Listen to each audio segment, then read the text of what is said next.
I'm going to put together a couple of cards. I stamped out this flower. It's a flower cluster that does, well, this is what it looks like. And I went ahead and colored it. I'm so slow at coloring that even if I colored and sped it up, you guys would be here a lifetime. So I always do it beforehand and then put it together, and usually put it together with you guys. I'm trying to decide if I want to use a colored ink. I guess I'll just use black. And the sentiment I'm using is from one of my sentiment sets, and I've cut it apart. It was one long line that said, "You are so special to me," and I cut it after the so that I could just stack it like I'm going to do today.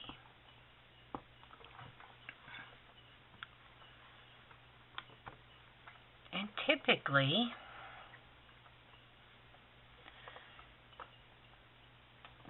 I stamp on a separate piece of paper and, adhere it, either pop it up or just glue that separate piece of paper down.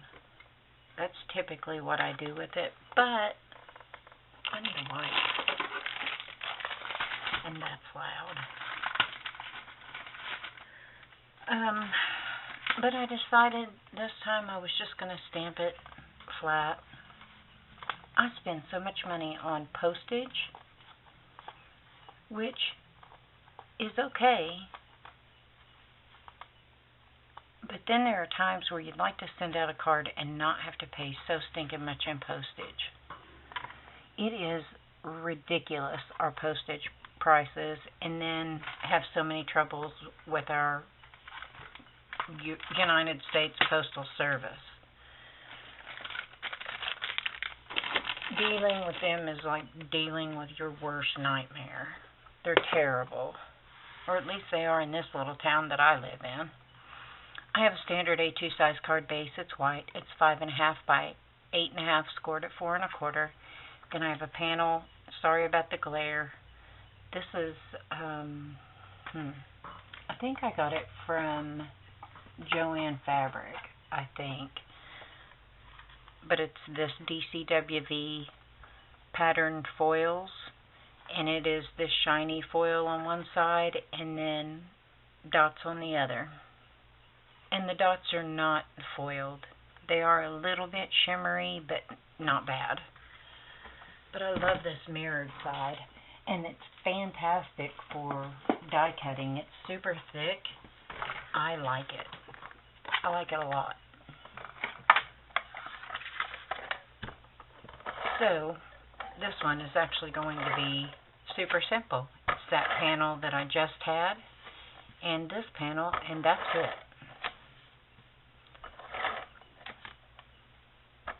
I spent quite a bit of time coloring it, and then I used a little bit of the shimmer pen that I have.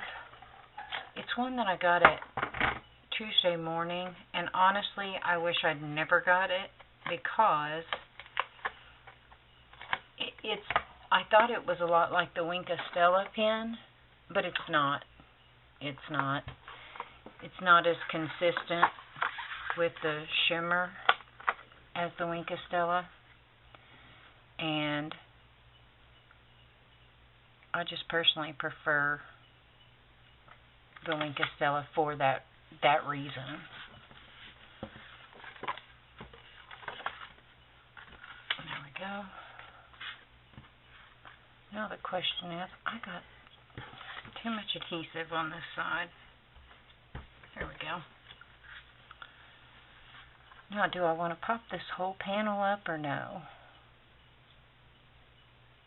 Because that really wouldn't add a whole lot. I think I'm going to glue it down, just glue it straight down. This panel is 3 7/8. That ain't right. Yeah, it is. It's 3 7/8 by 5 1/8. I don't know why I was thinking that I cut that one 5 1/8, but I didn't. I cut it at 5 1/4. Probably because I'm so used to doing things in eighths that when I do things in quarters, it throws me off. I know, I'm a weirdo. And then I just went around the edges of this with Salty Ocean Distress Inks. Not the oxides, just regular Distress Inks. I'm not a huge fan of the oxides. And it's only because I don't like the chalky finish. Good grief, that didn't sound right the first time I said it. I don't like the chalky finish. So there's that one. Super easy. Another 5 1/2 by 8 1/2 scored at 4 1/4 card base. Then this panel, I didn't even write it down. What did I do with my big old... You would think one wouldn't be able to lose something this big. I mean, when you compare it to a regular ruler, this is your average ruler. This is the one that I reach for all the time. How do I lose this? Is what I want to know. And right here on my desk, it's really not that bad now. Oh, good grief. Now I can't put my ruler up.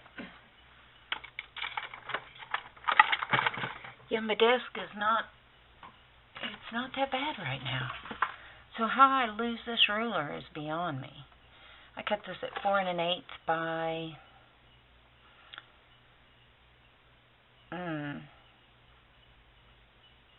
5 1/4. It's off by just a little bit, but that's okay.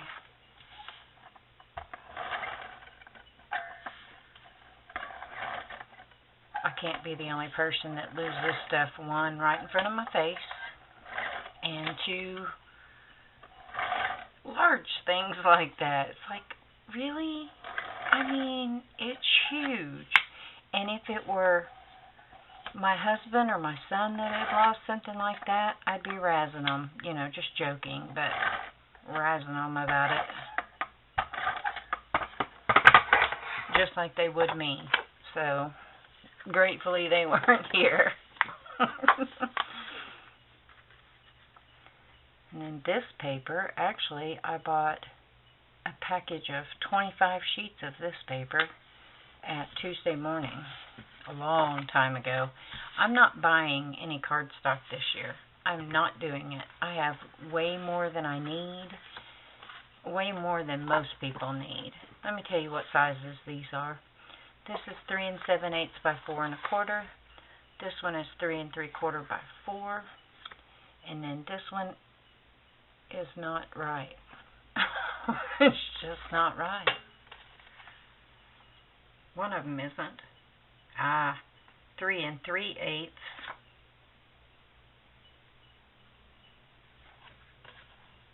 by 3 3/4. So 3 3/8 by 3 3/4. At any rate, I have purchased so much cardstock, I just went bananas when I very first started paper crafting. And I bought way more paper than I needed then, or that I'll need at this point, the distant future, because I just have way more than I need, and was not using any common sense whenever I purchased all of that paper. Like, who is going to use all this paper?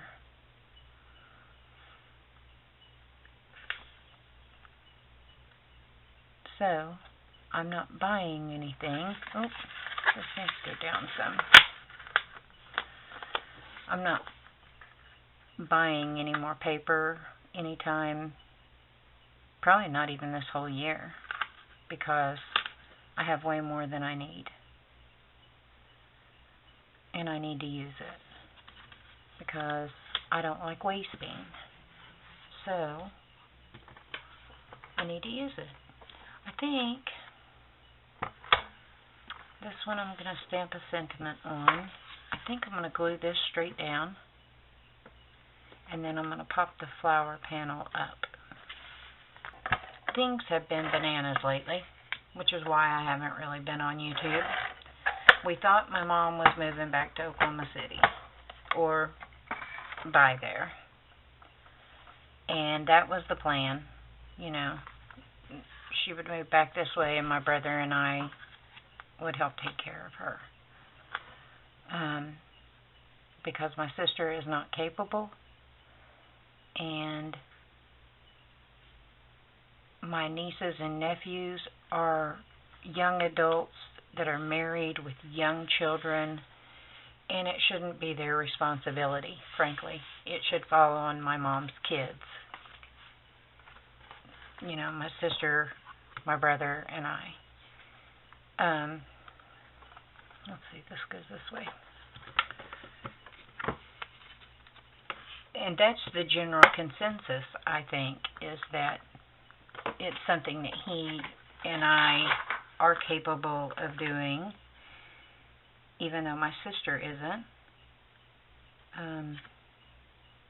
You know, I mean, that's not her fault that she's not able to, in my opinion. But we thought that she was moving back to Oklahoma City, so much so that a deposit was put down on an apartment and had the moving date set, all of that, and she has changed her mind. So I'm going to lose mine. I mean, I don't know. It's like, Mom, come on. Come on, what are we doing? But in fairness, I said to her, because everybody, when my youngest older brother was killed last year, because again, he lived with her and helped take care of her. Everybody said, she needs to move back this way, she needs to move back this way, and everybody chiming in on what she needs to do, right? And what I said to her, and I made a few people mad by saying this, but it's a fact. And, you know, in the field that I studied in, I had to take a grief and grieving class. And even in there, they said that when you have suffered the loss of a parent, a child, a sibling, or a spouse, you should not make any major life decisions for minimum 12 months. Minimum. And I told her that a long time ago. I said, Mom, don't listen to everybody else. You need to go with your heart. You need to go with your gut. And don't do anything until you are mentally and emotionally ready. Just don't. Well, I guess she thought she was ready. And then, like I said, put a deposit down on an apartment, and then she went back home to start, preparing. Well, my niece is her landlord, but giving them plenty of notice and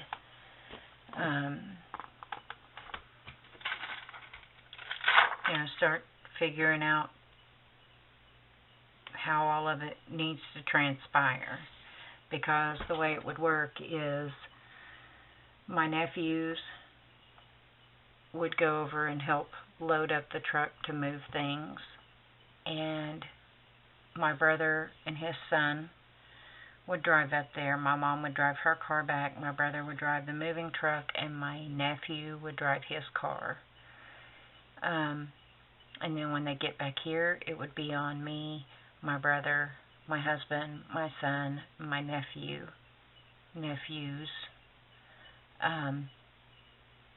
to get her unloaded and settled. And she was all excited to move back because she really enjoyed her visit with my aunt and with some longtime family friends.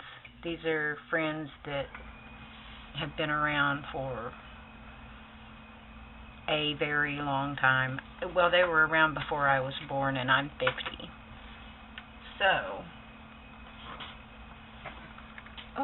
let me get my phone. At any rate, I talked to her the other day. She had been to the doctor. Her blood pressure was way up, which my mom and I both have always had really low blood pressure, like dangerously low. And she went to the doctor because she wasn't feeling good. She was having like heart palpitations and broke out in hives and just a mess, an absolute mess. And she went to her doctor and he said, "My God, what has happened to you? I just saw you a week ago. What has happened?" And it boiled down to stress. That's what happened. Not going to say I wasn't excited about her moving back because, yeah, I would like to have her closer to me. Because then I know, that I can go get her, take her to the store, take her to the doctor, wherever she needs to go. I can make sure she gets there safely. She's got glaucoma. She's losing her vision. So to keep her from driving anywhere, I'd go run her wherever she needs to run. So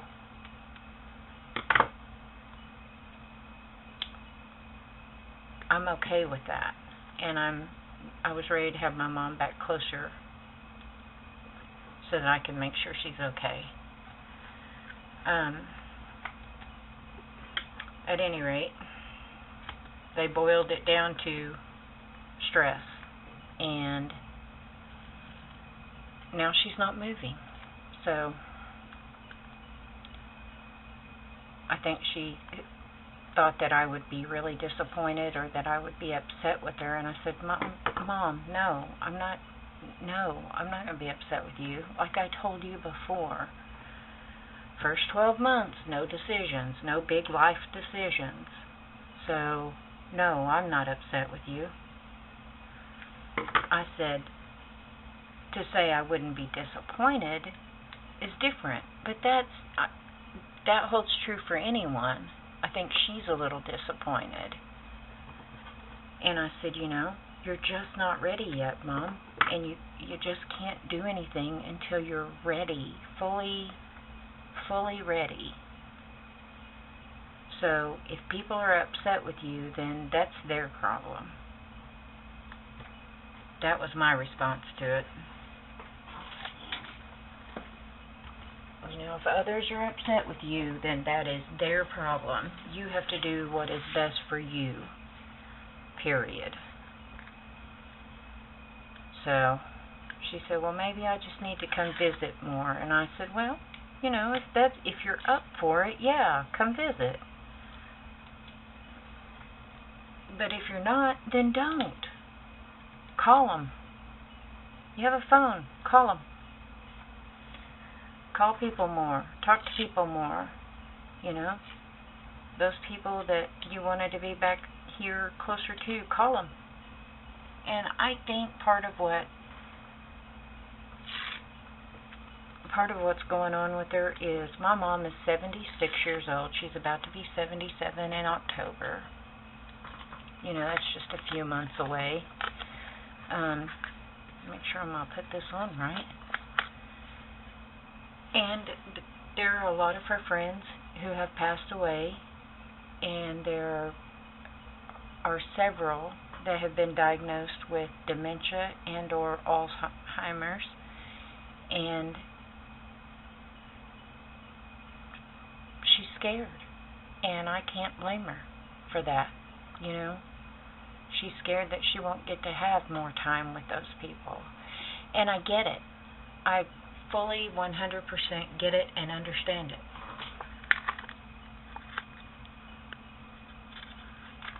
So,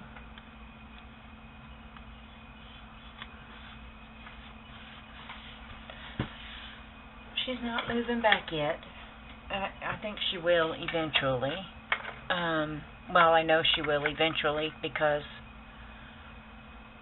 again, she's going to need to be taken care of.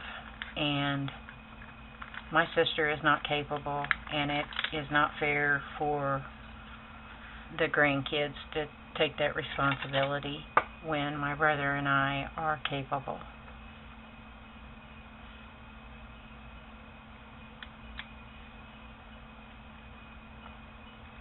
That's my personal opinion. Oh, come on. Would you stop? I don't know if I want that on there.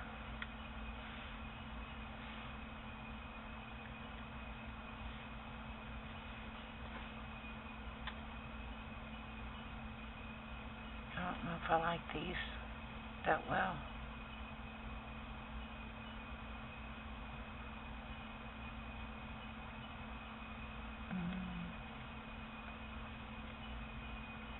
I guess I'm going to have to like them that well now that I've stuck them down.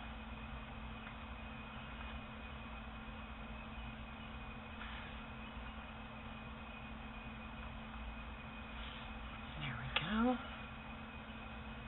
There's that one.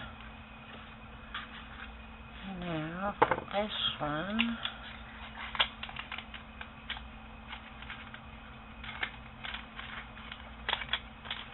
My sweet little aunt.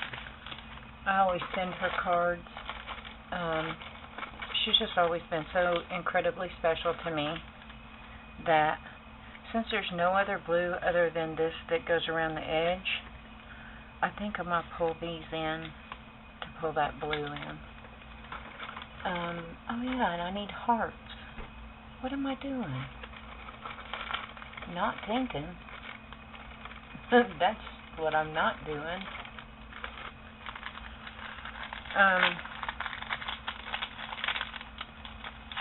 My aunt. To me, she is one of the sweetest people and one of the best people that has ever walked the face of this planet. She's just an amazing woman who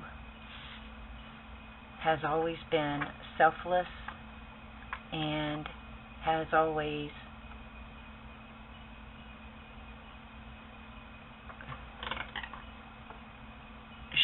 been there. You know, she's just always been an amazing person in my life, and I've always been super grateful for her. I send her cards periodically just to let her know, you know, I love you and I think about you often. And when I don't speak with you or see you, I miss you terribly. Because she's a wonderful, wonderful person. I mean, I truly think she's an angel on earth. I fully and wholeheartedly believe that. Every time I send her a card, she leaves it sitting on her kitchen table so that every morning she can see it. And that's just the kind of person that she is. You know, I mean, I always remember as a little girl, every year, she would send me birthday cards and Christmas cards and just cards for whatever. She just was always real caring and thoughtful. And she still is. So when I send her cards today, and it's cards that I've taken the time to make, she cherishes them more than if I bought her a store-bought card. Even she'd cherish them probably close to the same. But that's just who she is. She's just a kind, beautiful soul that She's just an amazing person. That's all I know to say. I'm only putting these on the lighter part of this flower because I've put that one that I was saying that I got from Tuesday morning. This one by Artsy. This one is this color here, and I've used it on this. Yeah, it's not like the Winkostella. The Winkostella is pretty consistent. You get a consistent amount of shimmer out of it.